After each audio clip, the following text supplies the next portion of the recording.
여름 햇살이 따갑게 내리쬐던 어느 오후 7살. 나는 골목길에서 친구들과 뛰어놀다가 무릎이 까져 울며 집으로 돌아왔다. 눈물과 콧물을 흘리며 대문을 밀고 들어서자 마당에서 빨래를 널던 할머니가 날 쳐다봤다. 또 다쳤니?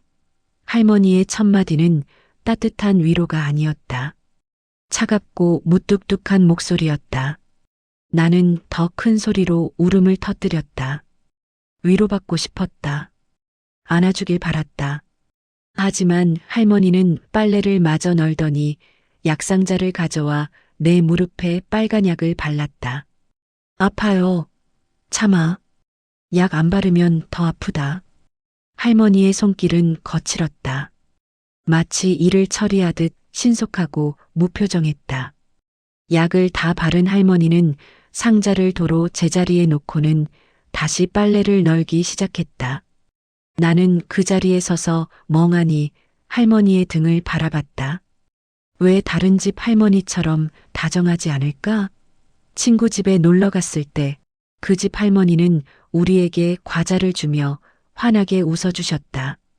머리도 쓰다듬어 주시고 재미있는 이야기도 들려주셨다. 하지만 우리 할머니는 그런 적이 한 번도 없었다. 언제나 엄격하고 말수가 적고 웃는 모습을 본 적도 거의 없었다. 엄마 아빠는 서울에서 일을 한다며 나를 할머니에게 맡기고 떠났다. 그때 내 나이 5살. 그 이후로 나는 할머니와 둘이서 살았다. 작은 시골 마을의 낡은 집에서 할머니와 나 단둘이. 할머니는 아침 일찍 일어나 밭일을 하고 돌아와서는 밥을 짓고 청소를 하고 또 밭으로 나갔다. 나는 혼자 방에서 놀거나 골목에 나가 친구들과 시간을 보냈다. 할머니는 내게 숙제했니? 밥 먹어라, 일찍 자라 같은 말만 했다. 학교에서 그림을 그려 상을 받은 날 나는 신이 나서 집으로 달려갔다. 상장을 할머니께 보여드리며 말했다. 할머니, 저 상 받았어요. 할머니는 상장을 잠깐 보시더니 고개를 끄덕이셨다. 그래, 잘했다. 그게 전부였다. 칭찬도, 포옹도, 기쁨의 표현도 없었다. 나는 실망스러워 상장을 방에 던져두고 나와버렸다. 그날 밤 나는 이불 속에서 혼자 울었다. 할머니는 나를 사랑하지 않는구나. 그런 일들이 반복되면서 나는 점점 할머니를 멀리하게 되었다. 학교에서 돌아오면 친구 집에서 시간을 보내거나 도서관에 가서 늦게까지 있다가 돌아왔다. 집에 있을 때도 할머니와 눈을 마주치지 않으려 했다. 어느 날 밤 할머니가 내 방문을 두드렸다. 자니? 나는 이불을 뒤집어 쓰고 대답하지 않았다. 할머니는 잠시 문 밖에 서 계시다가 조용히 돌아가셨다. 그 발소리가 유난히 무겁게 들렸던 기억이 난다. 중학교에 올라가면서 나는 할머니에게 더 반항적이 되었다. 밥을 차려놓으면 배 안 고파요라고 말하며 방으로 들어갔다. 학원에 간다며 늦게까지 밖에 있었다. 할머니가 뭐라 하면 짜증을 내며 문을 쾅 닫았다. 할머니는 그럴 때마다 아무 말도 하지 않으셨다. 그저 한숨만 쉬셨다. 나는 그 한숨 소리가 싫었다. 왜 날 이해하지 못하시지? 왜 다른 할머니들처럼 따뜻하지 않으시지? 고등학교 때는 더 심해졌다. 방학 때 친구들은 가족과 여행을 가고 맛있는 음식을 먹고 선물도 받았다. 하지만 우리 집은 늘 똑같았다. 할머니는 여전히 밭에 나가고 밥을 짓고 말없이 생활하셨다. 나는 그런 할머니가 창피했다. 친구가 집에 놀러 오고 싶다고 했을 때 나는 거절했다. 우리 집 줘봐. 다음에. 진짜 이유는 할머니가 있는 낡은 집을 보여주기 싫어서였다. 그날 밤 할머니가 내 방으로 들어오셨다. 손에는 작은 봉지가 들려 있었다. 이거 너 좋아하는 빵이다. 장터에 가서 사오신 것 같았다. 하지만 나는 냉정하게 대답했다. 다이어트 중이에요. 안 먹을래요. 할머니는 잠시 말없이 서 계시다가 봉지를 부엌으로 가져가셨다. 나는 그때 할머니의 등이 얼마나 굽었는지, 걸음이 얼마나 느려졌는지 전혀 신경 쓰지 않았다. 대학 입시를 앞두고 있던 어느 날 할머니가 내게 물으셨다. 대학 가면 서울로 갈 거니? 당연하죠. 여기 뭐가 있다고요? 할머니는 고개를 끄덕이셨다. 그리고 더 이상 아무 말씀도 하지 않으셨다. 나는 그때 할머니의 눈빛을 보지 못했다. 그저 빨리 이 집을 떠나고 싶다는 생각뿐이었다. 어느 겨울밤 눈이 펑펑 내리던 날이었다. 나는 감기에 걸려 열이 펄펄 끓었다. 할머니는 밤새 내 곁을 지키며 이마에 찬 수건을 올려주셨다. 다음 날 아침 열이 내려 눈을 떴을 때 할머니는 부엌에서 죽을 끓이고 계셨다. 일어났니? 죽 먹어라. 나는 죽을 받아 먹으며 할머니를 보았다. 할머니의 눈 밑에는 다크서클이 깊게 패여 있었다. 밤새 못 주무신 것이다. 그 순간 가슴 한편이 뜨끔했지만 나는 그 감정을 억눌렀다. 맛없어요. 할머니는 아무 말씀 없이 죽그릇을 가져가셨다. 사실 죽은 맛있었다. 하지만 나는 그 말을 하지 못했다. 왜인지 할머니에게 고마움을 표현하는 것이 어색하고 창피했다. 수능을 보던 날 아침 할머니는 평소보다 일찍 일어나 밥을 차려주셨다. 식탁에는 내가 좋아하는 반찬들이 가득했다. 잘 보고 와라. 할머니의 목소리는 여전히 무뚝뚝했지만 어딘가 떨리는 것 같았다. 나는 급하게 밥을 먹고 집을 나섰다. 문을 나서며 뒤돌아봤을 때 할머니는 대문 앞에 서서 나를 지켜보고 계셨다. 그 모습이 왠지 작고 외로워 보였다. 하지만 나는 손을 흔들지 않고 발걸음을 재촉했다. 그렇게 나는 할머니를 차갑고 엄격한 사람이라고만 기억하며 자랐다. 내가 얼마나 큰 오해를 하고 있었는지 그때는 전혀 몰랐다. 대학에 합격하고 서울로 올라간 날 할머니는 버스터미널까지 배웅을 나오셨다.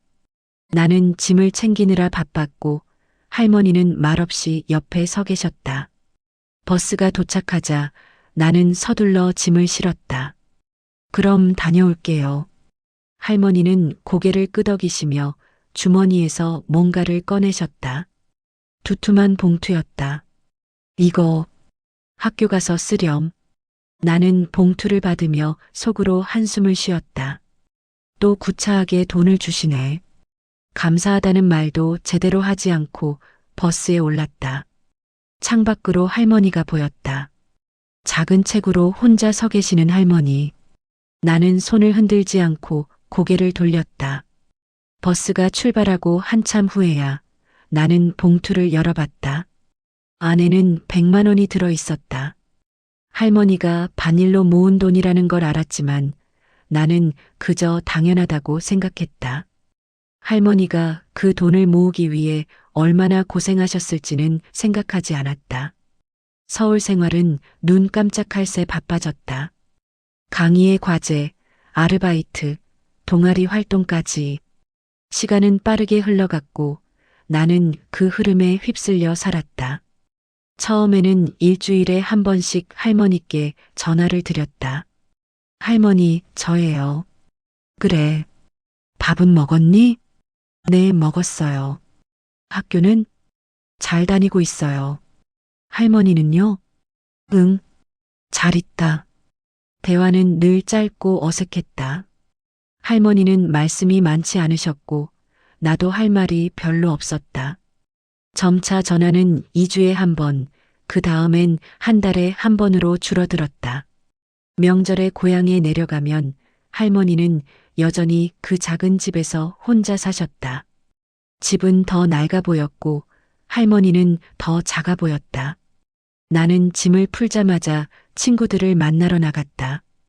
할머니는 아무 말씀도 하지 않으셨다. 어느 설날 친척들이 모여 밥을 먹을 때였다. 삼촌이 내게 물었다. 요즘 할머니한테 자주 연락하니? 가끔요. 삼촌이 한숨을 쉬셨다. 할머니가 내 이야기를 많이 하시더라.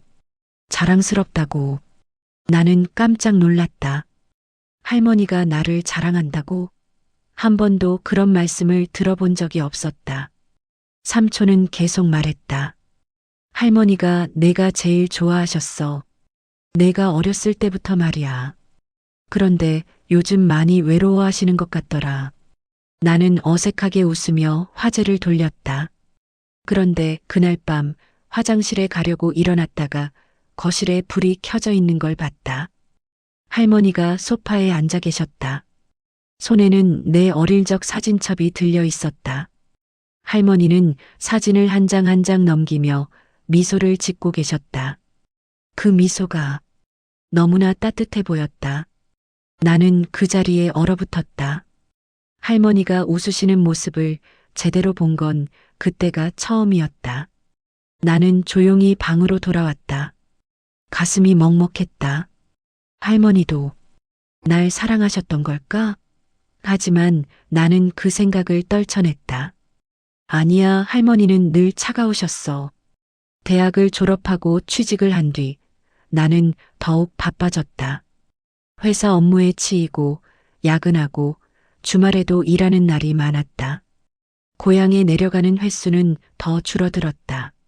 명절에도 일이 있어서 못 가요라고 연락을 드렸다. 할머니는 그래, 괜찮다고만 하셨다. 목소리가 예전보다 더 작아진 것 같았지만 나는 신경 쓰지 않았다. 그저 바쁜 일상에 묻혀 살았다. 어느 날 이모가 전화를 하셨다. 할머니가 많이 편찮으신 것 같아. 시간 나면 한번 다녀와라. 네, 곧 갈게요. 하지만 나는 한 달이 지나도록 내려가지 않았다. 곧 가면 되지라고 생각하며 미뤘다. 이모가 다시 전화를 하셨다. 할머니가 병원에 다니신대. 그래도 내 걱정은 하지 말래. 바쁜데 무슨 소용이냐고. 그제야 나는 할머니께 전화를 드렸다. 할머니는 괜찮다. 나이 들면 다 아프다고 하셨다. 나는 안심하고 전화를 끊었다. 돌이켜보면 그때 할머니의 목소리가 얼마나 약해져 있었는지 나는 듣지 못했다. 몇 달 후 나는 승진을 했다. 기쁜 마음에 할머니께 전화를 드렸다. 할머니, 저 승진했어요. 그래, 잘했구나. 할머니의 목소리는 너무 작아서 잘 들리지 않았다. 나는 할머니 목소리가 잘 안 들려요라고 말했다. 할머니는 미안하다고 하시더니 조금 크게 말씀하셨다. 자랑스럽다. 우리 손자. 그때 나는 할머니께서 처음으로 자랑스럽다는 말씀을 하신다는 걸 깨달았다. 뭔가 말하고 싶었지만 회사에서 동료가 부르는 소리가 들렸다. 할머니, 저 먼저 끊을게요. 일 들어가야 돼요. 그래. 조심해서. 전화를 끊고 나서 나는 뭔가 찜찜한 기분이 들었다. 할머니가 뭔가 더 하고 싶은 말씀이 있으신 것 같았다. 하지만 나는 그 생각을 떨쳐내고 일에 집중했다. 그 후로도 나는 바쁘다는 핑계로 할머니를 찾아뵙지 못했다. 전화도 점점 뜸해졌다. 가끔 할머니 생각이 나면 다음 주말에는 꼭 내려가야지라고 생각했지만 주말이 되면 또 다른 약속이 생기곤 했다. 어느 가을날 회사에서 단풍 구경을 간다며 산에 여행을 갔다. 친구들과 웃고 떠들며 즐거운 시간을 보냈다. 그때 문득 할머니 생각이 났다. 할머니는 혼자 무얼 하고 계실까? 하지만 그 생각은 금방 사라졌다. 술을 마시고 노래방에 가고 다시 일상으로 돌아왔다. 할머니는 점점 내 삶의 뒷전으로 밀려났다. 겨울이 되었다. 크리스마스 시즌이었다. 친구들은 다들 가족과 함께 시간을 보낸다고 했다. 나는 혼자 남겨진 기분이 들었다. 문득 할머니께 전화를 드리고 싶었다. 하지만 손을 뻗는 대신 나는 넷플릭스를 켰다. 다음에 연락드리지 뭐. 그렇게 시간은 흘러갔다. 할머니와의 거리는 점점 멀어졌고 나는 그 거리를 좁힐 생각을 하지 않았다. 아니, 하지 못했다. 어색함이 두려웠다. 할머니와 무슨 이야기를 나눠야 할지 몰랐다. 어느 날 밤 늦게까지 야근을 하고 집에 돌아왔다. 지쳐서 침대에 누웠는데 핸드폰에 부재중 전화가 떠 있었다. 할머니였다. 시간을 보니 저녁 7시. 지금은 밤 11시였다. 내일 전화 드려야지. 하지만 다음 날도 그 다음 날도 나는 전화를 드리지 못했다. 바쁘다는 핑계로, 피곤하다는 핑계로 미뤘다. 할머니는 다시 전화하지 않으셨다. 그러던 어느 금요일 오후였다. 회사에서 업무를 보고 있는데 이모에게서 전화가 왔다. 평소와 다르게 목소리가 급했다. 지금 어디니? 회사요. 왜요? 할머니가 쓰러지셨어. 지금 병원이야. 빨리 와. 순간 머릿속이 하얘졌다. 손에서 펜이 떨어졌다. 나는 아무 말도 할 수 없었다. 지금 갈게요. 전화를 끊고 상사에게 급히 말씀드린 뒤 나는 터미널로 달려갔다. 가장 빠른 버스를 타고 고향으로 향했다. 버스 안에서 나는 할머니 생각만 했다. 제발 괜찮으시길. 하지만 마음 한구석에서는 알고 있었다.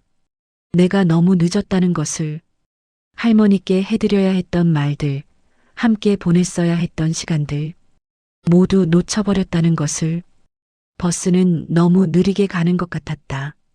나는 창밖을 보며 할머니의 얼굴을 떠올렸다. 무뚝뚝했지만 언제나 내 곁에 계셨던 할머니. 그런 할머니를 나는 너무 쉽게 외면해버렸다. 병원에 도착했을 때는 이미 밤이었다. 복도를 달려 중환자실로 향했다. 이모와 삼촌, 그리고 몇몇 친척들이 밖에서 기다리고 있었다. 이모는 나를 보자마자 눈물을 흘렸다. 너무 늦었어. 할머니가. 아니에요. 아직 계실 거예요. 나는 중환자실 문을 열려고 했지만 삼촌이 내 팔을 잡았다. 지금은 들어갈 수 없어. 의사 선생님이 최선을 다하고 계셔. 나는 그 자리에 주저앉았다. 머릿속이 하얗게 비워졌다. 이럴 수가 없어. 1시간이 지났다. 2시간이 지났다. 나는 복도 의자에 앉아 중환자실 문만 바라봤다. 간호사들이 바쁘게 오가고 의료 장비 소리가 들렸다. 그 소리 하나하나가 내 가슴을 찔렀다. 새벽 2시쯤 의사가 나왔다. 표정이 어두웠다. 나는 벌떡 일어났다. 할머니는 최선을 다했지만 유감입니다. 그 말과 함께 세상이 무너지는 것 같았다. 귀에서 윙윙거리는 소리가 났고 다리에 힘이 풀렸다. 이모가 나를 부축했지만 나는 제대로 서 있을 수 없었다. 들어가 보시겠습니까? 의사의 말에 나는 비틀거리며 중환자실로 들어갔다. 하얀 천이 덮인 침대 위에 할머니가 누워 계셨다. 얼굴만 보였다. 할머니는 평화로워 보였다. 마치 잠들어 계신 것처럼. 나는 할머니 곁에 무릎을 꿇었다. 할머니의 차가운 손을 잡았다.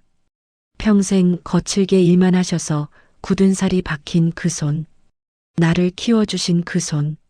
할머니. 목이 메어 더 이상 말이 나오지 않았다.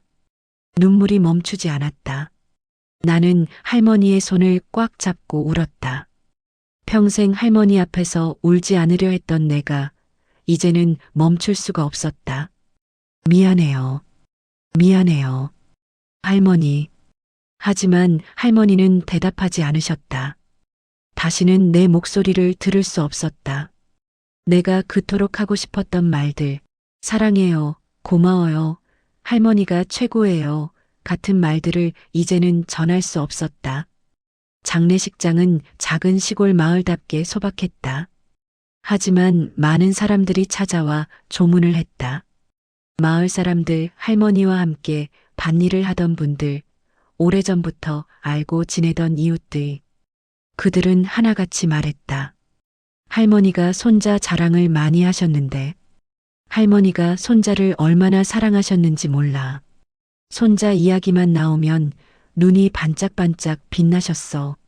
나는 그 말들을 들으며 더 큰 죄책감에 휩싸였다. 할머니가 나를 그렇게 사랑하셨다고 한 번도 표현하지 않으셨는데, 아니, 표현하셨는데 내가 못 봤던 걸까? 장례식 이틀째 되던 날, 이모가 작은 봉투를 건네셨다. 할머니가 너한테 주라고 하셨어. 마지막으로. 봉투에는 내 이름이 적혀 있었다. 할머니의 삐뚤삐뚤한 글씨로. 나는 봉투를 받아들고 빈 방으로 갔다. 손이 떨렸다. 봉투를 열기가 두려웠다. 한참을 망설이다가 나는 조심스럽게 봉투를 열었다. 안에는 편지 한 장과 작은 통장, 그리고 낡은 사진 몇 장이 들어 있었다. 편지를 펼쳤다. 할머니의 글씨는 떨려 있었다. 아마 병원에 가시기 전 마지막 힘을 짜내어 쓰신 것 같았다. 우리 손자에게. 할머니가 이 편지를 쓸 줄은 몰랐구나. 하지만 이제는 말해야 할 것 같아서 쓴다. 손자야, 할머니가 너를 사랑한다는 말을 제대로 해본 적이 없지? 미안하다. 할머니는 그런 말을 어떻게 하는지 잘 몰랐어. 우리 때는 그런 말 안 했거든. 사랑한다, 고맙다, 자랑스럽다. 그런 말들을 입 밖으로 꺼내는 게 어색하고 부끄러웠어. 하지만 너를 처음 안았을 때부터 지금까지 할머니는 매일매일 너를 사랑했단다. 내가 학교에서 상을 받아왔을 때 할머니는 얼마나 기뻤는지 몰라. 그런데 잘했다 밖에 못했지. 할머니가 바보 같지? 내가 무릎이 까져서 울며 들어왔을 때 할머니는 안아주고 싶었어. 하지만 그러면 내가 더 올 것 같아서 참았어. 강하게 키우고 싶었거든. 세상이 험한데 할머니가 없어도 너 혼자 잘 살 수 있게. 내가 서울로 떠나던 날 할머니는 울고 싶었어. 하지만 참았지. 내가 뒤돌아볼까봐. 걱정될까봐. 사실 할머니는 너랑 같이 사진도 많이 찍고 싶었고, 맛있는 것도 많이 해주고 싶었고, 여행도 가고 싶었어. 하지만 돈이 없었어. 할머니가 할 수 있는 건 밭일에서 번 돈으로 내 학비를 대고 밥을 해주는 것뿐이었어. 그게 할머니의 사랑 표현이었단다. 서툴고 말도 없고 표현도 없었지만 그게 할머니가 할 수 있는 전부였어. 통장을 봐라. 할머니가 평생 모은 돈이야. 내가 결혼할 때 쓰라고 모았어. 많지는 않지만 할머니 마음이라고 생각해줘. 그리고 사진들. 내가 어렸을 때부터 지금까지 할머니가 몰래 모은 거야. 내 사진을 보면 할머니는 행복했어. 마지막으로 부탁 하나만 할게. 할머니 산소에는 봄에 꽃 좀 심어줘. 할머니가 제일 좋아하는 개나리. 할머니는 봄꽃을 좋아했는데 평생 너 키우느라 꽃 구경 제대로 못했거든. 그리고 가끔 생각나면 할머니한테 와서 이야기해줘. 내가 어떻게 사는지, 행복한지. 할머니는 하늘에서 듣고 있을게. 사랑한다. 우리 손자. 할머니가. 편지를 다 읽었을 때 나는 바닥에 주저앉아 소리내어 울었다. 온몸이 떨렸다. 할머니의 사랑이, 할머니의 희생이, 할머니의 마음이 한꺼번에 밀려왔다. 통장을 펼쳐봤다. 3천만 원이 넘는 돈이 들어 있었다. 할머니가 평생 밭일을 하며 모으신 돈. 손자를 위해 한 푼 한 푼 모으신 돈. 사진들을 봤다. 내가 5살 때 찍은 사진, 초등학교 입학식 사진, 중학교 졸업사진, 고등학교 수학여행 사진. 내가 보내드린 적도 없는 사진들이 어떻게 여기 있는 걸까? 이모에게 물어봤다. 이모는 조용히 대답했다. 할머니가 학교에 전화해서 부탁하셨대. 사진 좀 보내달라고. 그리고 내가 SNS에 올린 사진도 직접 프린트해서 모으셨어. 할머니가 핸드폰 사용법을 배운 것도 내 사진을 보기 위해서였어. 나는 또다시 울음을 터뜨렸다. 할머니가 나를 그렇게까지 사랑하셨다는 게 믿기지 않았다. 차갑다고만 생각했던 할머니가 실은 누구보다 뜨거운 사랑을 가지고 계셨던 것이다. 나는 밤새 할머니의 편지를 읽고 또 읽었다. 사진들을 하나하나 들여다봤다. 그리고 깨달았다. 할머니는 평생 나를 사랑하셨다. 단지 표현하는 방법을 몰랐을 뿐. 그리고 나는 그 사랑을 알아채지 못했다. 아니, 알아채려고 하지 않았다. 장례를 치르고 일주일 후 나는 할머니의 집을 정리하기 위해 고향에 다시 내려왔다. 작고 낡은 집, 어린 시절 창피하다고 생각했던 이 집이 이제는 너무나 소중하게 느껴졌다. 이모와 함께 집안을 정리하기 시작했다. 할머니 방을 정리하는데 옷장 깊숙한 곳에서 낡은 상자를 발견했다. 먼지가 쌓인 것으로 보아 오랫동안 열지 않으신 것 같았다. 상자를 열자 안에는 오래된 사진들과 편지들, 그리고 작은 공책 하나가 들어 있었다. 사진들을 하나씩 꺼내봤다. 젊은 시절 할머니의 사진이었다. 사진 속 할머니는 너무나 아름다웠다. 환하게 웃고 계셨다. 내가 알던 무뚝뚝한 할머니와는 완전히 다른 모습이었다. 이모가 옆에서 말했다. 할머니가 젊었을 때는 정말 미인이셨어. 마을에서 제일 예쁘다고 소문이 났었지. 그런데 왜 이렇게 힘들게 사셨어요? 이모는 한숨을 쉬며 이야기를 시작했다. 할머니는 25세 할아버지를 만나 결혼하셨어. 할아버지는 좋은 분이셨는데 결혼하고 5년 만에 돌아가셨지. 교통사고였어. 그때 내 아버지가 겨우 3살이었어. 할머니는 그 충격으로 한동안 넋을 놓고 계셨대. 하지만 아이를 키워야 했으니까 다시 일어서셨지. 남편 없이 홀로 아이를 키우는 게 얼마나 힘들었겠어. 할머니는 낮에는 공장에서 일하고 밤에는 남의 집 청소를 하셨어. 주말에는 밭일을 하셨지. 그렇게 악착같이 일해서 내 아버지를 대학까지 보내셨어. 나는 할머니 사진을 다시 봤다. 환하게 웃던 그 얼굴이 세월과 고생으로 어떻게 변해갔을지 상상이 됐다. 그런데 내 아버지가 서울에서 직장을 잡고 거기서 내 어머니를 만나 결혼했어. 할머니는 기뻐하셨지. 아들이 잘 되는 게 제일 좋으신 거니까. 그런데 너를 낳고 얼마 안 돼서 내 부모님이 사업을 시작했어. 그게 잘 안 됐나 봐. 빚이 생기고 생활이 어려워졌지. 그래서 할머니께 부탁한 거야. 너를 좀 키워달라고. 이모의 목소리가 떨렸다. 할머니는 그때 이미 60대 중반이셨어. 몸도 많이 안 좋으셨는데. 그래도 흔쾌히 그러겠다고 하셨어. 손자를 키울 수 있어서 기쁘다고. 처음에는 1-2년만 봐달라고 했는데 그게 10년이 넘게 됐지. 내 부모님은 빚을 갚느라 바빴고 할머니는 혼자 너를 키우셨어. 나는 눈물을 닦으며 물었다. 그러면 할머니는 왜 엄마 아빠 이야기를 안 하셨어요? 왜 언제 오는지 말씀 안 해주셨어요? 내가 상처받을까 봐. 할머니는 내가 부모님에게 버림받았다고 생각할까 봐 두려워하셨어. 그래서 항상 엄마 아빠는 바빠서 못 오시는 거야.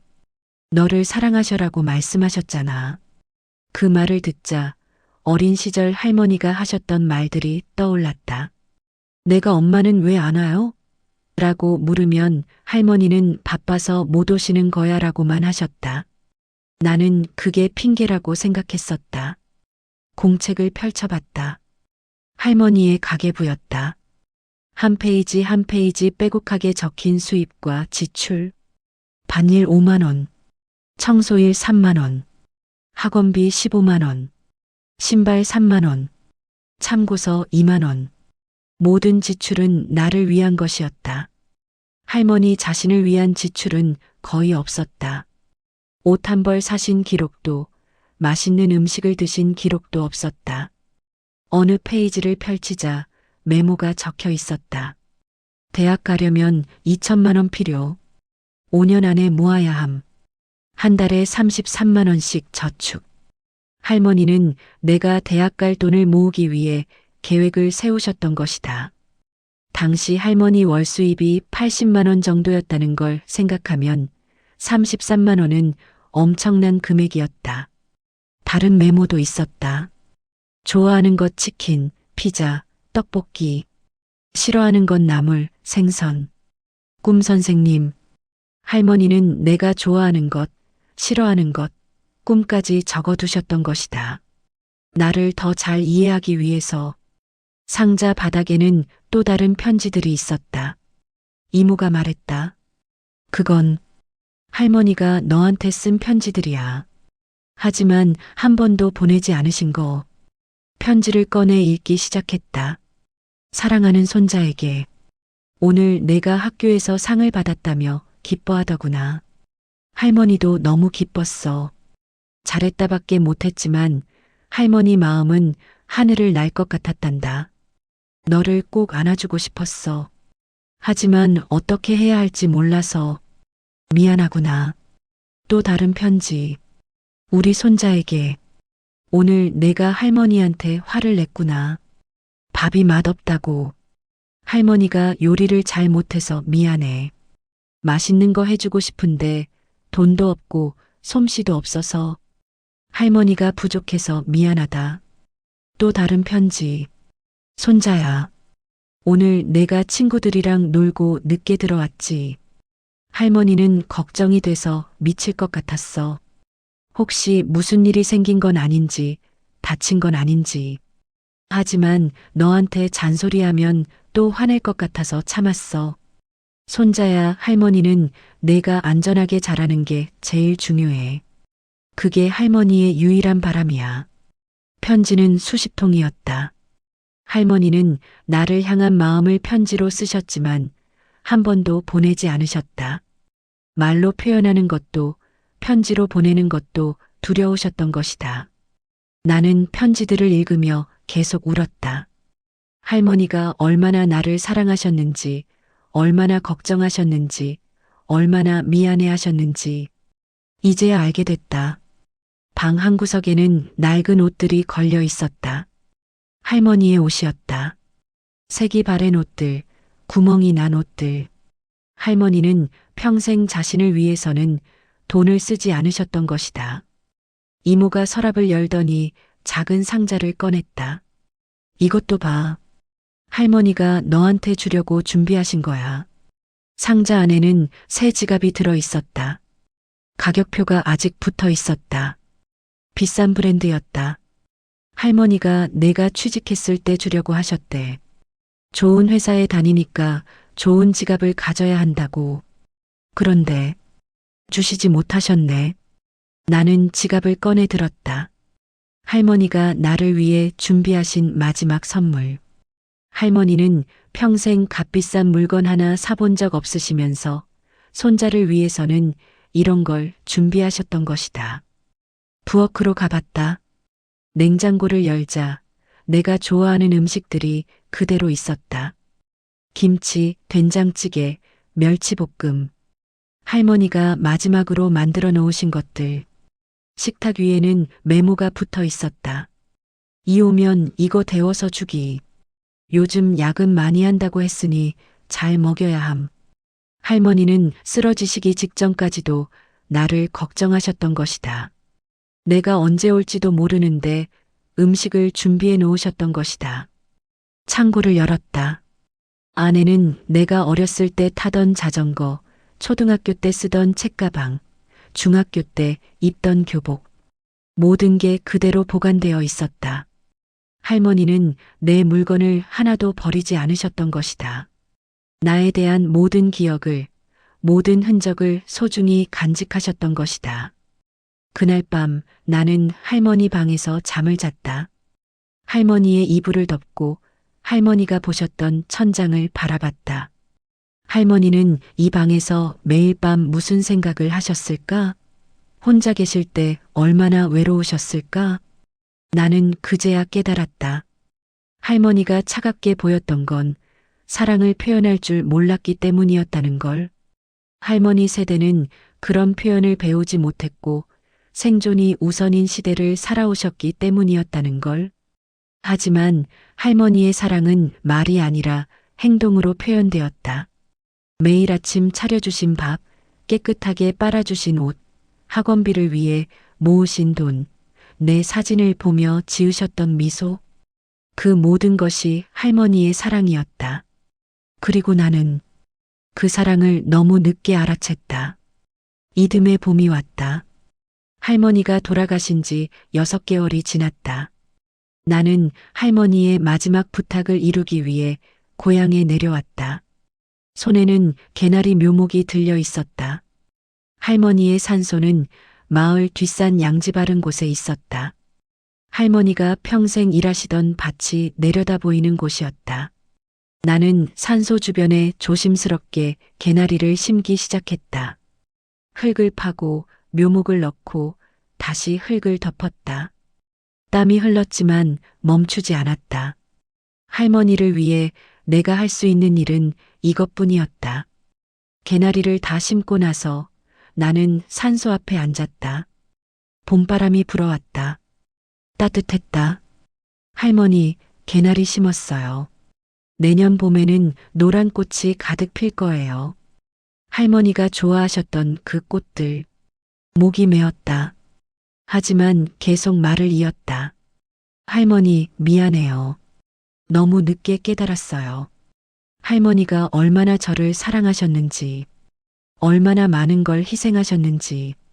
저는 할머니를 차갑다고만 생각했어요. 사랑이 없다고 생각했어요. 하지만 그게 아니었죠. 할머니는 저를 누구보다 사랑하셨어요. 단지 표현하는 방법이 달랐을 뿐. 바람이 더 세게 불었다. 마치 할머니가 대답하시는 것 같았다. 할머니, 제가 이제는 알아요. 매일 아침 차려주셨던 밥이 사랑이었다는 거. 학원비 대주시려고 악착같이 일하신 게 사랑이었다는 거. 말없이 제 사진을 모으신 게 사랑이었다는 거. 할머니의 모든 게 사랑이었어요. 나는 가방에서 할머니의 편지를 꺼냈다. 그 편지를 받은 이후로 나는 매일 읽었다. 할머니의 목소리로, 할머니의 마음으로 읽었다. 할머니, 약속할게요. 할머니가 바라셨던 대로 잘 살게요. 착하게, 강하게, 행복하게. 그리고 할머니처럼 사랑하는 사람들에게 진심을 다하며 살게요. 비록 표현이 서툴더라도 할머니처럼 행동으로 보여줄게요. 그날 이후로 나는 변하기 시작했다. 회사에서 바쁘더라도 부모님께 주말마다 전화를 드렸다. 그리고 말했다. 사랑해요. 항상 감사해요. 처음에는 어색했다. 부모님도 당황하셨다. 우리 가족은 그런 표현을 하는 가족이 아니었으니까. 하지만 나는 계속했다.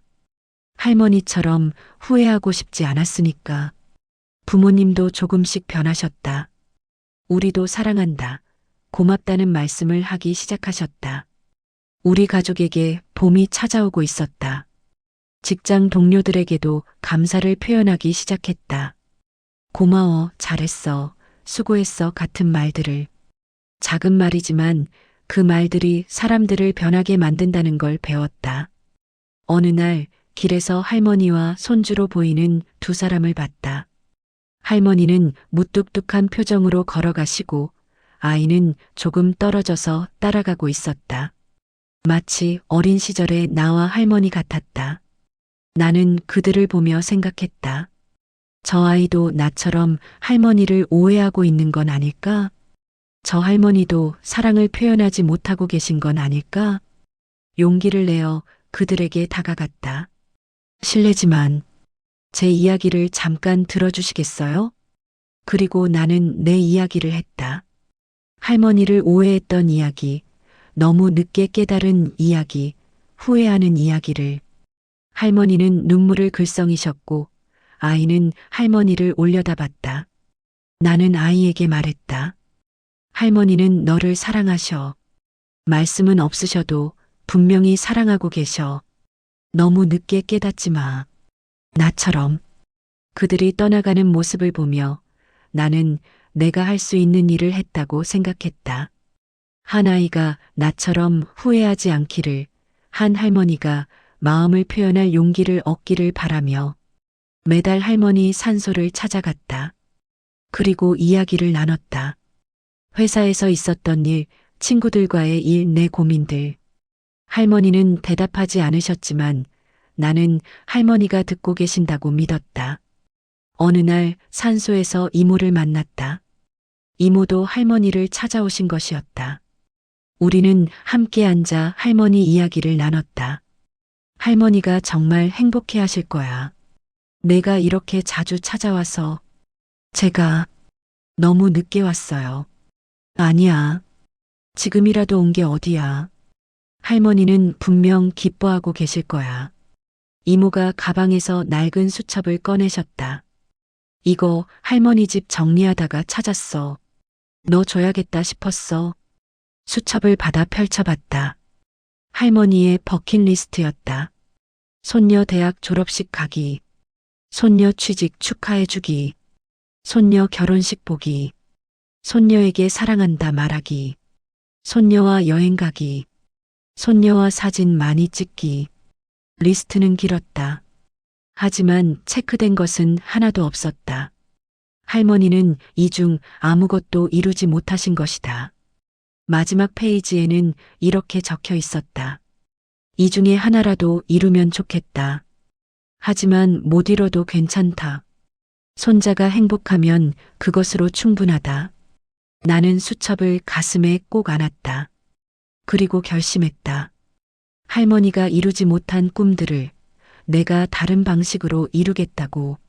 할머니는 나와 여행을 가지 못하셨지만 나는 할머니를 생각하며 여행을 다닐 것이다. 그리고 할머니께 이야기해 드릴 것이다. 할머니는 나와 사진을 많이 찍지 못하셨지만 나는 할머니 산소 옆에서 사진을 찍을 것이다. 할머니와 함께라고 생각하며. 할머니는 내게 사랑한다는 말을 하지 못하셨지만 나는 할머니를 찾아올 때마다 그 말을 할 것이다. 할머니 사랑해요. 1년이 지났다. 봄이 다시 왔다. 할머니 산소 주변에 심었던 개나리가 활짝 피었다. 노란 꽃들이 할머니를 둘러싸고 있었다. 정말 아름다웠다. 나는 개나리 앞에 앉아 사진을 찍었다. 할머니와 함께 찍는 사진이라고 생각하며. 그리고 할머니께 말했다. 할머니, 봄이 왔어요. 할머니가 좋아하시던 개나리가 피었어요. 정말 예쁘죠? 할머니, 저도 이제 알아요. 사랑은 말로만 하는 게 아니라는 걸. 행동으로, 희생으로, 함께하는 시간으로 표현하는 거라는 걸.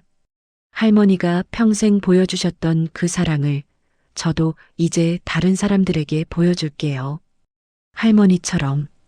바람이 불었다. 개나리 꽃잎이 흩날렸다. 마치 할머니가 웃으시는 것 같았다. 나는 일어나서 산소에 절을 했다. 그리고 천천히 산을 내려왔다. 뒤돌아보니 노란 개나리가 바람에 흔들리고 있었다. 할머니는 떠나셨지만 할머니의 사랑은 여전히 내 안에 살아 있었다. 그리고 그 사랑이 나를 더 나은 사람으로 만들고 있었다. 봄은 다시 온다. 매년 봄이 오듯이 사랑도 다시 싹튼다. 비록 늦게 깨달았지만 나는 이제 알았다. 할머니의 겨울 같던 무뚝뚝함 속에는 봄 같은 따뜻한 사랑이 숨어 있었다는 것을. 그리고 그 봄을 나는 이제야 맞이하게 된 것이다. 대학에 합격하고 서울로 올라간 날 할머니는 버스터미널까지 배웅을 나오셨다. 나는 짐을 챙기느라 바빴고 할머니는 말없이 옆에 서 계셨다. 버스가 도착하자 나는 서둘러 짐을 실었다. 그럼 다녀올게요. 할머니는 고개를 끄덕이시며 주머니에서 뭔가를 꺼내셨다. 두툼한 봉투였다. 이거 학교 가서 쓰렴. 나는 봉투를 받으며 속으로 한숨을 쉬었다. 또 구차하게 돈을 주시네. 감사하다는 말도 제대로 하지 않고 버스에 올랐다. 창밖으로 할머니가 보였다. 작은 책으로 혼자 서 계시는 할머니. 나는 손을 흔들지 않고 고개를 돌렸다. 버스가 출발하고 한참 후에야 나는 봉투를 열어봤다. 안에는 100만 원이 들어 있었다. 할머니가 반일로 모은 돈이라는 걸 알았지만 나는 그저 당연하다고 생각했다. 할머니가 그 돈을 모으기 위해 얼마나 고생하셨을지는 생각하지 않았다. 서울 생활은 눈 깜짝할 새 바빠졌다. 강의의 과제, 아르바이트, 동아리 활동까지. 시간은 빠르게 흘러갔고 나는 그 흐름에 휩쓸려 살았다. 처음에는 일주일에 한 번씩 할머니께 전화를 드렸다. 할머니, 저예요. 그래. 밥은 먹었니? 네, 먹었어요. 학교는? 잘 다니고 있어요. 할머니는요? 응, 잘 있다. 대화는 늘 짧고 어색했다. 할머니는 말씀이 많지 않으셨고 나도 할 말이 별로 없었다. 점차 전화는 2주에 한 번, 그 다음엔 한 달에 한 번으로 줄어들었다. 명절에 고향에 내려가면 할머니는 여전히 그 작은 집에서 혼자 사셨다. 집은 더 낡아 보였고 할머니는 더 작아 보였다. 나는 짐을 풀자마자 친구들을 만나러 나갔다. 할머니는 아무 말씀도 하지 않으셨다. 어느 설날 친척들이 모여 밥을 먹을 때였다. 삼촌이 내게 물었다. 요즘 할머니한테 자주 연락하니? 가끔요. 삼촌이 한숨을 쉬셨다. 할머니가 내 이야기를 많이 하시더라. 자랑스럽다고. 나는 깜짝 놀랐다. 할머니가 나를 자랑한다고? 한 번도 그런 말씀을 들어본 적이 없었다. 삼촌은 계속 말했다. 할머니가 내가 제일 좋아하셨어. 내가 어렸을 때부터 말이야. 그런데 요즘 많이 외로워하시는 것 같더라. 나는 어색하게 웃으며 화제를 돌렸다. 그런데 그날 밤 화장실에 가려고 일어났다가 거실에 불이 켜져 있는 걸 봤다. 할머니가 소파에 앉아 계셨다. 손에는 내 어릴 적 사진첩이 들려 있었다. 할머니는 사진을 한 장 한 장 넘기며 미소를 짓고 계셨다. 그 미소가 너무나 따뜻해 보였다. 나는 그 자리에 얼어붙었다. 할머니가 웃으시는 모습을 제대로 본 건 그때가 처음이었다. 나는 조용히 방으로 돌아왔다. 가슴이 먹먹했다. 할머니도 날 사랑하셨던 걸까? 하지만 나는 그 생각을 떨쳐냈다.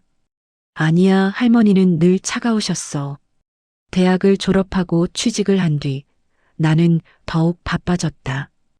회사 업무에 치이고 야근하고 주말에도 일하는 날이 많았다. 고향에 내려가는 횟수는 더 줄어들었다. 명절에도 일이 있어서 못 가요라고 연락을 드렸다. 할머니는 그래, 괜찮다고만 하셨다. 목소리가 예전보다 더 작아진 것 같았지만 나는 신경 쓰지 않았다. 그저 바쁜 일상에 묻혀 살았다. 어느 날 이모가 전화를 하셨다. 할머니가 많이 편찮으신 것 같아. 시간 나면 한번 다녀와라. 네, 곧 갈게요. 하지만 나는 한 달이 지나도록 내려가지 않았다. 곧 가면 되지라고 생각하며 미뤘다. 이모가 다시 전화를 하셨다. 할머니가 병원에 다니신대. 그래도 내 걱정은 하지 말래.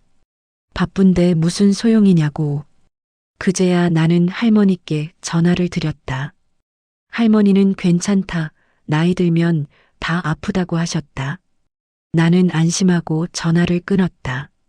돌이켜보면 그때 할머니의 목소리가 얼마나 약해져 있었는지 나는 듣지 못했다. 몇 달 후 나는 승진을 했다. 기쁜 마음에 할머니께 전화를 드렸다. 할머니, 저 승진했어요. 그래, 잘했구나. 할머니의 목소리는 너무 작아서 잘 들리지 않았다. 나는 할머니 목소리가 잘 안 들려요라고 말했다. 할머니는 미안하다고 하시더니 조금 크게 말씀하셨다. 자랑스럽다. 우리 손자. 그때 나는 할머니께서 처음으로 자랑스럽다는 말씀을 하신다는 걸 깨달았다. 뭔가 말하고 싶었지만 회사에서 동료가 부르는 소리가 들렸다. 할머니, 저 먼저 끊을게요. 일 들어가야 돼요. 그래. 조심해서. 전화를 끊고 나서 나는 뭔가 찜찜한 기분이 들었다. 할머니가 뭔가 더 하고 싶은 말씀이 있으신 것 같았다. 하지만 나는 그 생각을 떨쳐내고 일에 집중했다. 그 후로도 나는 바쁘다는 핑계로 할머니를 찾아뵙지 못했다. 전화도 점점 뜸해졌다.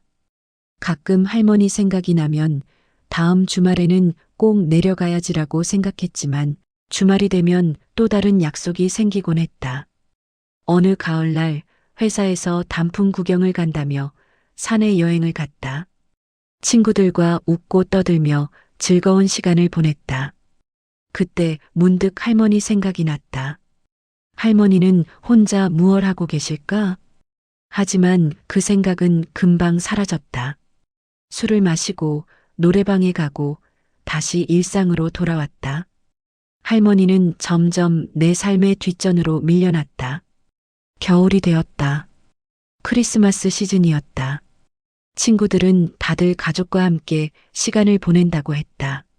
나는 혼자 남겨진 기분이 들었다. 문득 할머니께 전화를 드리고 싶었다. 하지만 손을 뻗는 대신 나는 넷플릭스를 켰다. 다음에 연락드리지 뭐. 그렇게 시간은 흘러갔다. 할머니와의 거리는 점점 멀어졌고 나는 그 거리를 좁힐 생각을 하지 않았다. 아니, 하지 못했다. 어색함이 두려웠다. 할머니와 무슨 이야기를 나눠야 할지 몰랐다. 어느 날 밤 늦게까지 야근을 하고 집에 돌아왔다. 지쳐서 침대에 누웠는데 핸드폰에 부재중 전화가 떠 있었다. 할머니였다. 시간을 보니 저녁 7시. 지금은 밤 11시였다. 내일 전화 드려야지. 하지만 다음 날도 그 다음 날도 나는 전화를 드리지 못했다. 바쁘다는 핑계로, 피곤하다는 핑계로 미뤘다. 할머니는 다시 전화하지 않으셨다. 그러던 어느 금요일 오후였다. 회사에서 업무를 보고 있는데 이모에게서 전화가 왔다. 평소와 다르게 목소리가 급했다. 지금 어디니? 회사요. 왜요? 할머니가 쓰러지셨어. 지금 병원이야. 빨리 와. 순간 머릿속이 하얘졌다. 손에서 펜이 떨어졌다. 나는 아무 말도 할 수 없었다. 지금 갈게요. 전화를 끊고 상사에게 급히 말씀드린 뒤 나는 터미널로 달려갔다.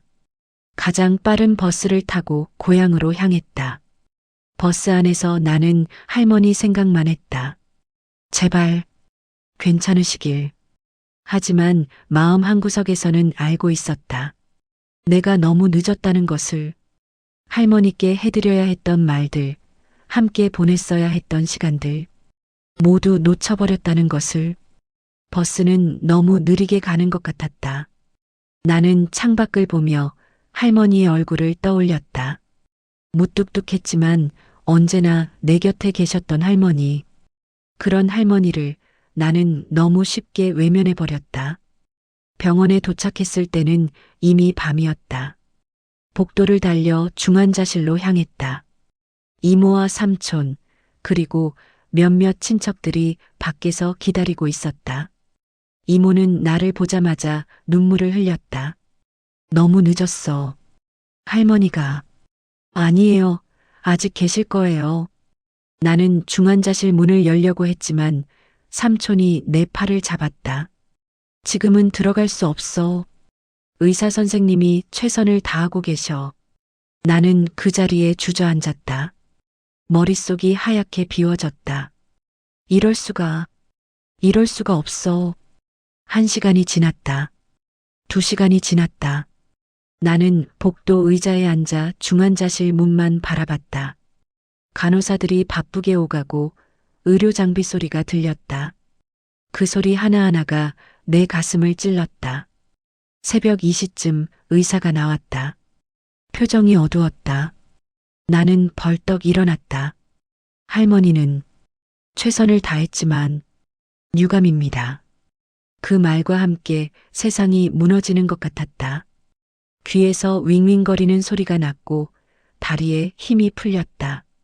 이모가 나를 부축했지만 나는 제대로 서 있을 수 없었다. 들어가 보시겠습니까?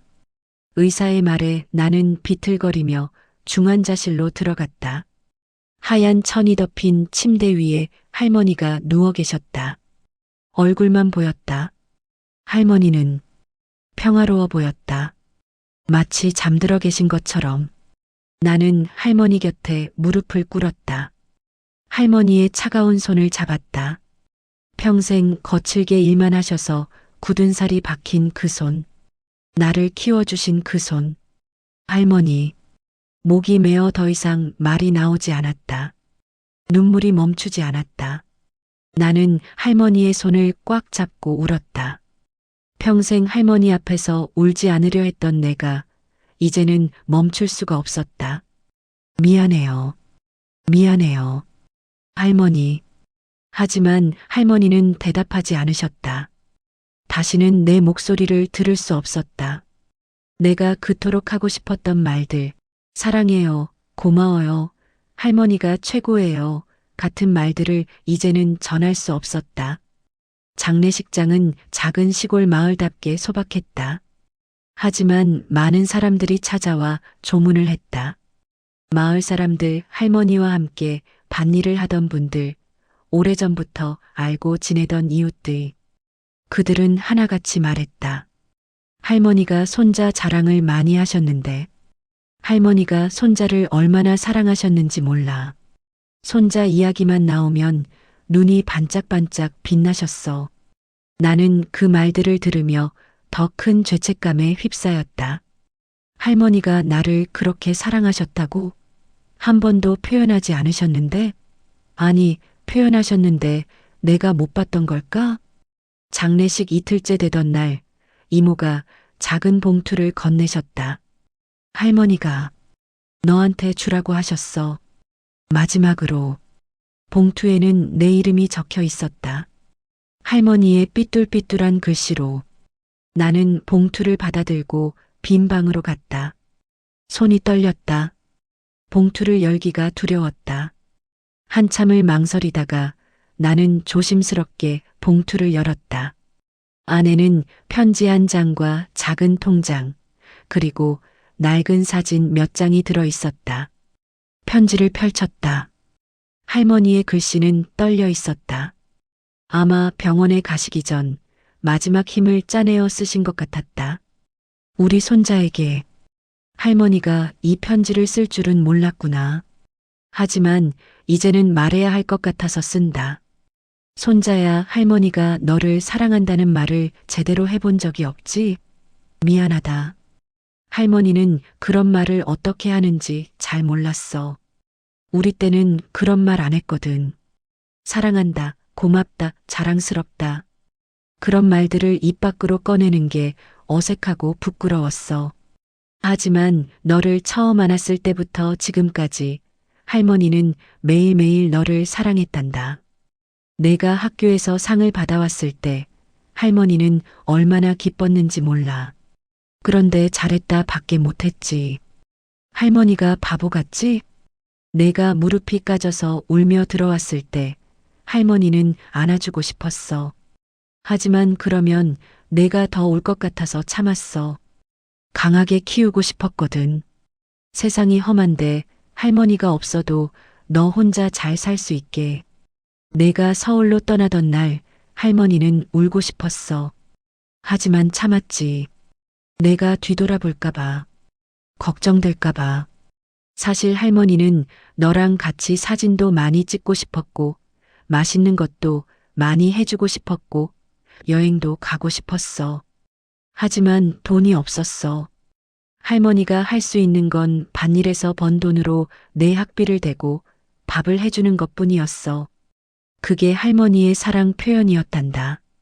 서툴고 말도 없고 표현도 없었지만 그게 할머니가 할 수 있는 전부였어. 통장을 봐라. 할머니가 평생 모은 돈이야. 내가 결혼할 때 쓰라고 모았어. 많지는 않지만 할머니 마음이라고 생각해줘. 그리고 사진들. 내가 어렸을 때부터 지금까지 할머니가 몰래 모은 거야. 내 사진을 보면 할머니는 행복했어. 마지막으로 부탁 하나만 할게. 할머니 산소에는 봄에 꽃 좀 심어줘. 할머니가 제일 좋아하는 개나리.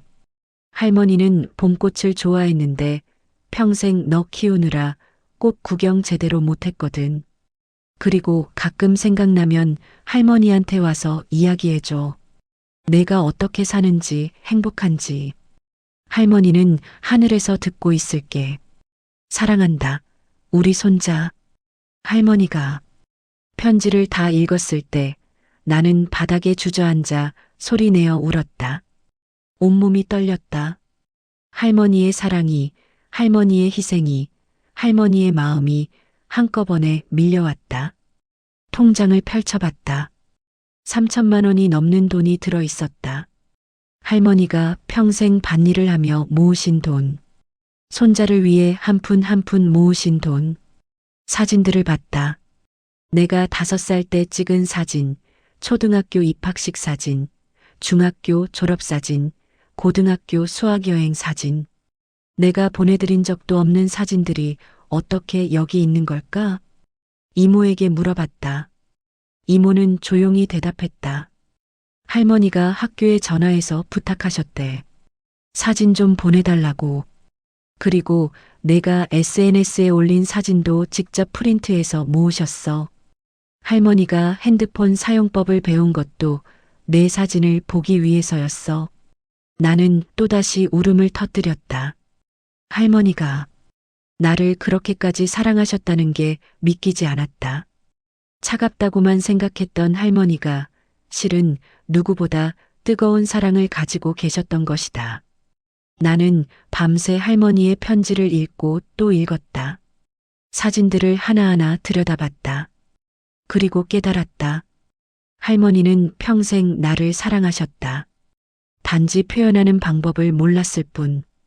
그리고 나는 그 사랑을 알아채지 못했다. 아니, 알아채려고 하지 않았다. 장례를 치르고 일주일 후 나는 할머니의 집을 정리하기 위해 고향에 다시 내려왔다. 작고 낡은 집, 어린 시절 창피하다고 생각했던 이 집이 이제는 너무나 소중하게 느껴졌다. 이모와 함께 집안을 정리하기 시작했다. 할머니 방을 정리하는데 옷장 깊숙한 곳에서 낡은 상자를 발견했다. 먼지가 쌓인 것으로 보아 오랫동안 열지 않으신 것 같았다. 상자를 열자 안에는 오래된 사진들과 편지들, 그리고 작은 공책 하나가 들어 있었다. 사진들을 하나씩 꺼내봤다. 젊은 시절 할머니의 사진이었다. 사진 속 할머니는 너무나 아름다웠다. 환하게 웃고 계셨다. 내가 알던 무뚝뚝한 할머니와는 완전히 다른 모습이었다. 이모가 옆에서 말했다.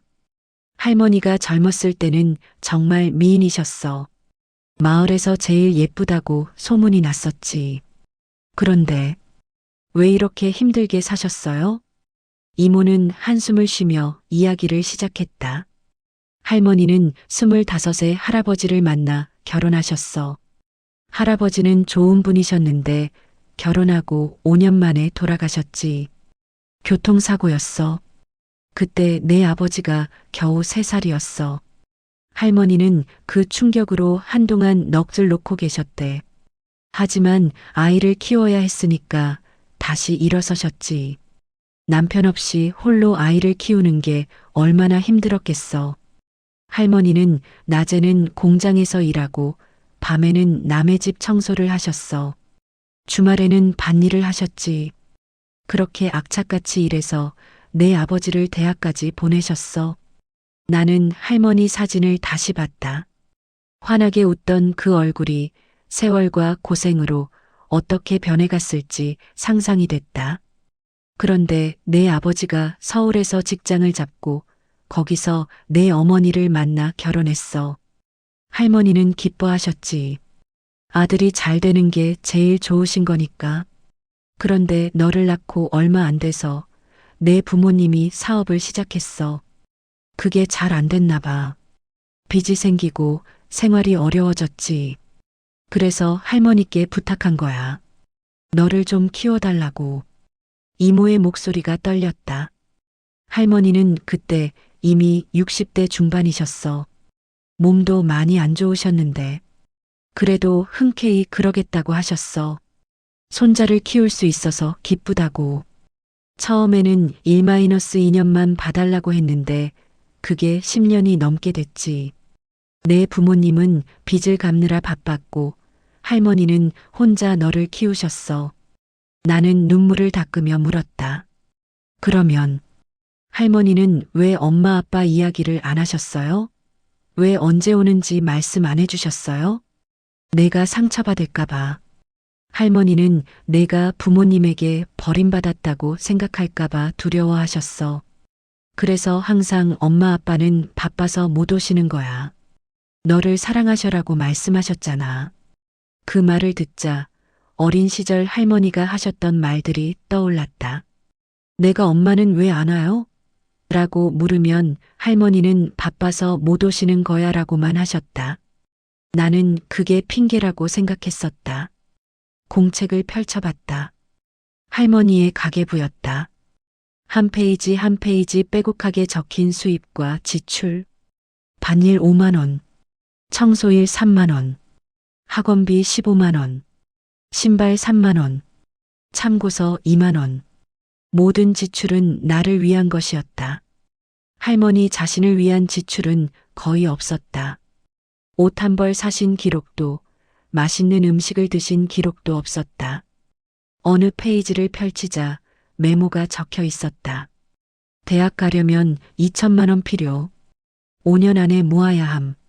한 달에 33만 원씩 저축. 할머니는 내가 대학 갈 돈을 모으기 위해 계획을 세우셨던 것이다. 당시 할머니 월 수입이 80만 원 정도였다는 걸 생각하면 33만 원은 엄청난 금액이었다. 다른 메모도 있었다. 좋아하는 것 치킨, 피자, 떡볶이. 싫어하는 건 나물, 생선. 꿈 선생님. 할머니는 내가 좋아하는 것, 싫어하는 것, 꿈까지 적어두셨던 것이다. 나를 더 잘 이해하기 위해서. 상자 바닥에는 또 다른 편지들이 있었다. 이모가 말했다. 그건 할머니가 너한테 쓴 편지들이야. 하지만 한 번도 보내지 않으신 거. 편지를 꺼내 읽기 시작했다. 사랑하는 손자에게. 오늘 내가 학교에서 상을 받았다며 기뻐하더구나. 할머니도 너무 기뻤어. 잘했다밖에 못했지만 할머니 마음은 하늘을 날 것 같았단다. 너를 꼭 안아주고 싶었어. 하지만 어떻게 해야 할지 몰라서 미안하구나. 또 다른 편지. 우리 손자에게. 오늘 내가 할머니한테 화를 냈구나. 밥이 맛없다고. 할머니가 요리를 잘 못해서 미안해. 맛있는 거 해주고 싶은데 돈도 없고 솜씨도 없어서. 할머니가 부족해서 미안하다. 또 다른 편지. 손자야. 오늘 내가 친구들이랑 놀고 늦게 들어왔지. 할머니는 걱정이 돼서 미칠 것 같았어. 혹시 무슨 일이 생긴 건 아닌지, 다친 건 아닌지. 하지만 너한테 잔소리하면 또 화낼 것 같아서 참았어. 손자야, 할머니는 내가 안전하게 자라는 게 제일 중요해. 그게 할머니의 유일한 바람이야. 편지는 수십 통이었다. 할머니는 나를 향한 마음을 편지로 쓰셨지만 한 번도 보내지 않으셨다. 말로 표현하는 것도 편지로 보내는 것도 두려우셨던 것이다. 나는 편지들을 읽으며 계속 울었다. 할머니가 얼마나 나를 사랑하셨는지, 얼마나 걱정하셨는지, 얼마나 미안해 하셨는지, 이제야 알게 됐다. 방 한구석에는 낡은 옷들이 걸려 있었다. 할머니의 옷이었다. 색이 바랜 옷들, 구멍이 난 옷들. 할머니는 평생 자신을 위해서는 돈을 쓰지 않으셨던 것이다. 이모가 서랍을 열더니 작은 상자를 꺼냈다. 이것도 봐. 할머니가 너한테 주려고 준비하신 거야. 상자 안에는 새 지갑이 들어 있었다. 가격표가 아직 붙어 있었다. 비싼 브랜드였다. 할머니가 내가 취직했을 때 주려고 하셨대. 좋은 회사에 다니니까 좋은 지갑을 가져야 한다고. 그런데 주시지 못하셨네. 나는 지갑을 꺼내 들었다. 할머니가 나를 위해 준비하신 마지막 선물. 할머니는 평생 값비싼 물건 하나 사본 적 없으시면서 손자를 위해서는 이런 걸 준비하셨던 것이다. 부엌으로 가봤다. 냉장고를 열자 내가 좋아하는 음식들이 그대로 있었다. 김치, 된장찌개, 멸치볶음. 할머니가 마지막으로 만들어 놓으신 것들. 식탁 위에는 메모가 붙어 있었다. 이 오면 이거 데워서 주기. 요즘 야근 많이 한다고 했으니 잘 먹여야 함. 할머니는 쓰러지시기 직전까지도 나를 걱정하셨던 것이다. 내가 언제 올지도 모르는데 음식을 준비해 놓으셨던 것이다. 창고를 열었다. 안에는 내가 어렸을 때 타던 자전거, 초등학교 때 쓰던 책가방, 중학교 때 입던 교복. 모든 게 그대로 보관되어 있었다. 할머니는 내 물건을 하나도 버리지 않으셨던 것이다. 나에 대한 모든 기억을, 모든 흔적을 소중히 간직하셨던 것이다. 그날 밤 나는 할머니 방에서 잠을 잤다. 할머니의 이불을 덮고 할머니가 보셨던 천장을 바라봤다. 할머니는 이 방에서 매일 밤 무슨 생각을 하셨을까? 혼자 계실 때 얼마나 외로우셨을까? 나는 그제야 깨달았다. 할머니가 차갑게 보였던 건 사랑을 표현할 줄 몰랐기 때문이었다는 걸. 할머니 세대는 그런 표현을 배우지 못했고 생존이 우선인 시대를 살아오셨기 때문이었다는 걸. 하지만 할머니의 사랑은 말이 아니라 행동으로 표현되었다. 매일 아침 차려주신 밥, 깨끗하게 빨아주신 옷, 학원비를 위해 모으신 돈, 내 사진을 보며 지으셨던 미소. 그 모든 것이 할머니의 사랑이었다. 그리고 나는 그 사랑을 너무 늦게 알아챘다. 이듬해 봄이 왔다. 할머니가 돌아가신 지 6개월이 지났다. 나는 할머니의 마지막 부탁을 이루기 위해 고향에 내려왔다. 손에는 개나리 묘목이 들려 있었다. 할머니의 산소는 마을 뒷산 양지 바른 곳에 있었다. 할머니가 평생 일하시던 밭이 내려다 보이는 곳이었다. 나는 산소 주변에 조심스럽게 개나리를 심기 시작했다. 흙을 파고 묘목을 넣고 다시 흙을 덮었다. 땀이 흘렀지만 멈추지 않았다.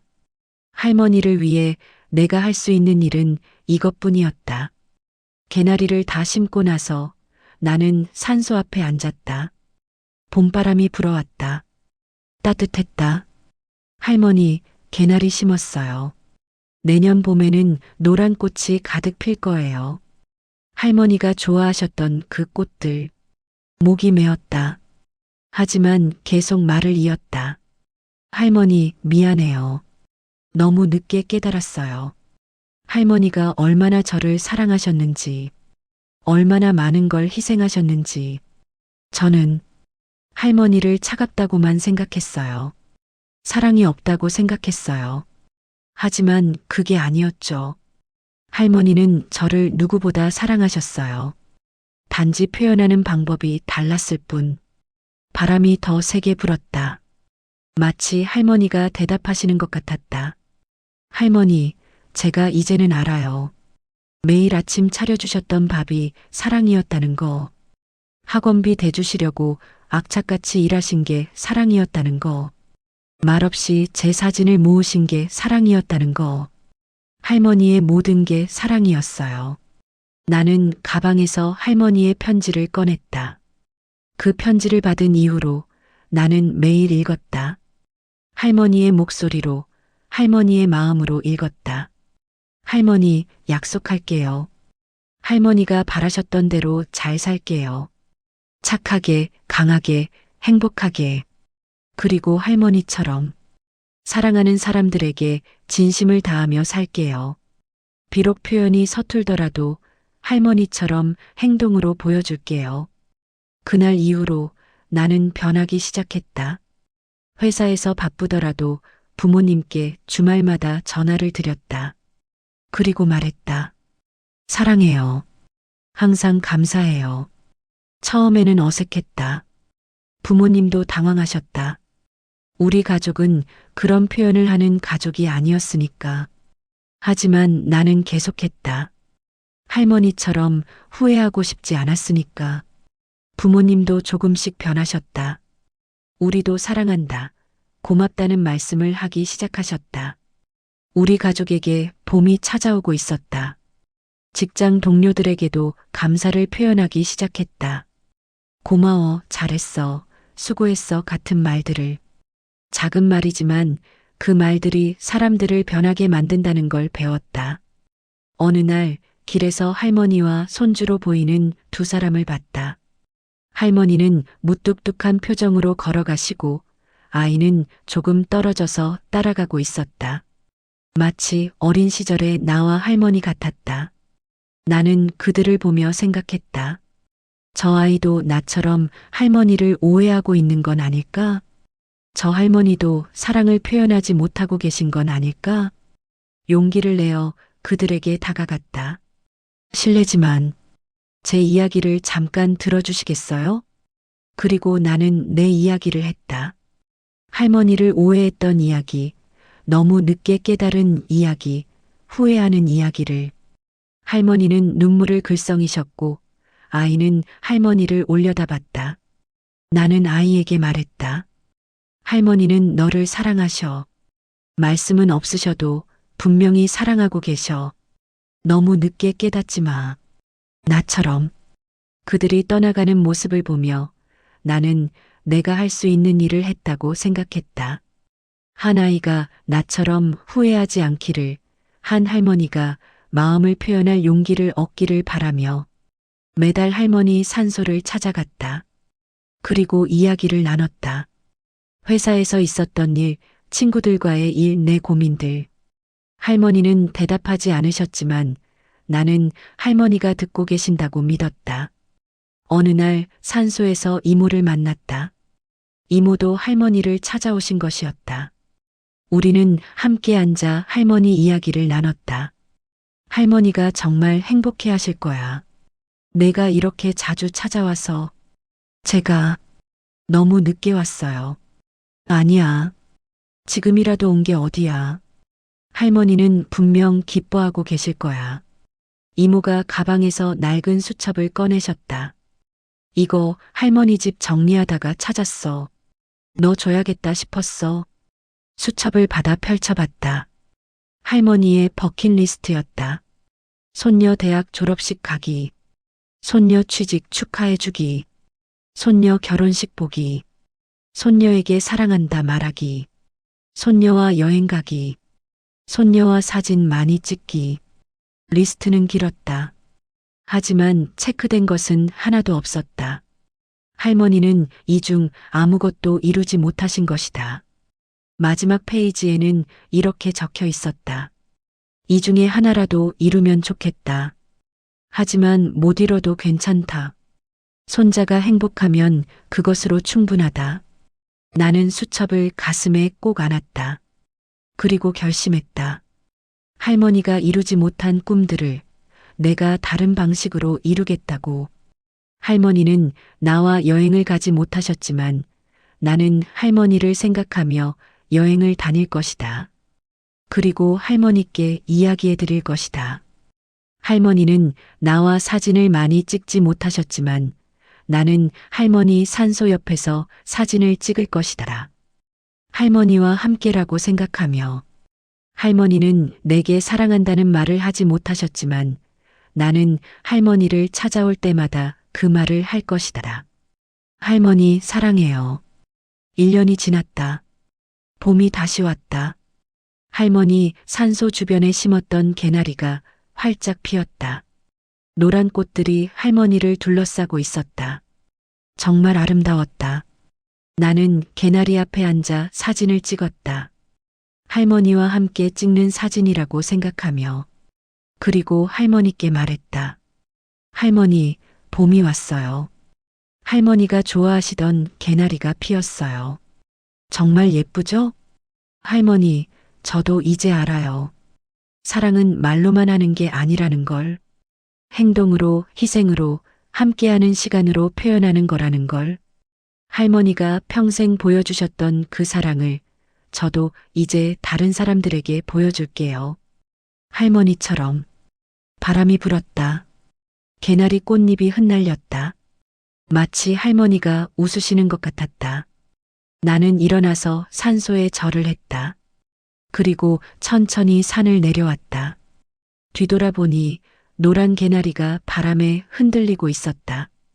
할머니는 떠나셨지만 할머니의 사랑은 여전히 내 안에 살아 있었다. 그리고 그 사랑이 나를 더 나은 사람으로 만들고 있었다. 봄은 다시 온다. 매년 봄이 오듯이 사랑도 다시 싹튼다. 비록 늦게 깨달았지만 나는 이제 알았다. 할머니의 겨울 같던 무뚝뚝함 속에는 봄 같은 따뜻한 사랑이 숨어 있었다는 것을. 그리고 그 봄을 나는 이제야 맞이하게 된 것이다.